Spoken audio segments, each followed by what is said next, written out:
Hi, this is Lucy Galbraith. I'm going to review the Financial Affairs Committee mission, 2014-15 goals, and recent initiatives. In terms of our mission, the Financial Affairs Committee oversees St. Luke's short and long-term financial health. It oversees the St. Luke's financial operation and allocation of resources. We also review the work of the Investment Committee for the endowment portfolio.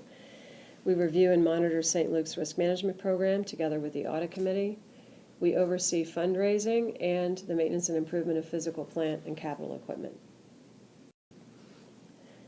In terms of our goals for 2014-15, we will be reviewing and updating our 10-year financial model, conducting a sensitivity analysis, assessing outcomes and drawing conclusions, and identifying key issues for long-range planning. We will be also conducting an ongoing review of our investment management performance, and we will do a one-year review of our investment policy statement.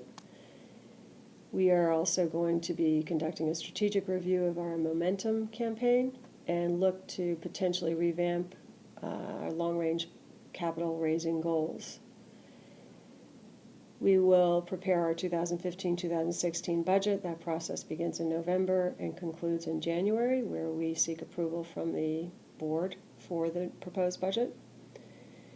We'll be assisting in the strategic review of financial aid together with the Executive Committee and Mission and School Life. That will also be in conjunction with a separate task force led by Peter Gettler and Christine Siever.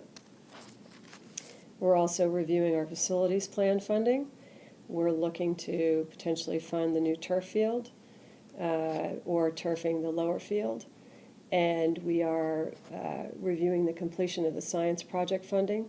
The science wing, as everyone knows, was completed, but the funding for that project is still being raised and mostly completed, but pledges are still coming in. And we're going to be developing a resource plan for the completion of the master's facilities plan.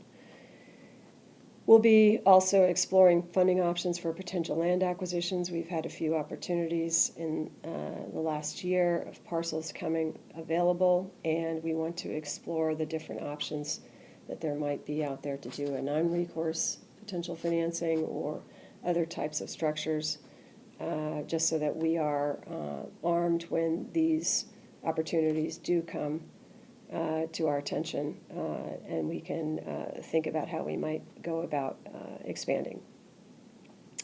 We will be initiating discussions with the administration and others regarding the role of technology in ensuring financial sustainability by reducing costs.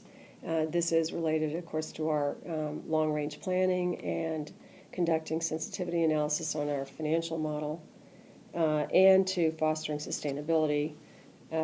We have already started this in earnest and have come to some interesting conclusions, which we'll share with the board at a later date. We are also planning to complete and review the implementation of the 403B plan and initiate a controls audit. Quickly to review recent initiatives. We are still working on reviewing and redefining our momentum campaign. We have reviewed our tuition pricing and structure, evaluated financial aspects of the strategic plan. We are doing a strategic review of employee benefits. We have done this in the past, and we are looking at it again. We are also reviewing financial aid. That is through the efforts of the task force that I mentioned earlier. And we also have been ongoing reviewing financial plans for capital projects. We have looked to establish new banking relationships. We refinanced our debt recently, and in that process, we engaged with discussions with financial institutions who we had not known in the past. We investigated a tax-free bond financing for future projects. We have reviewed and revised our financial policies, and importantly, we hired last year our outside investment management firm, Buckingham Asset Management, taking the management of our endowment outside of the school, which had previously been managed by our investment committee, and particularly Peter Selden.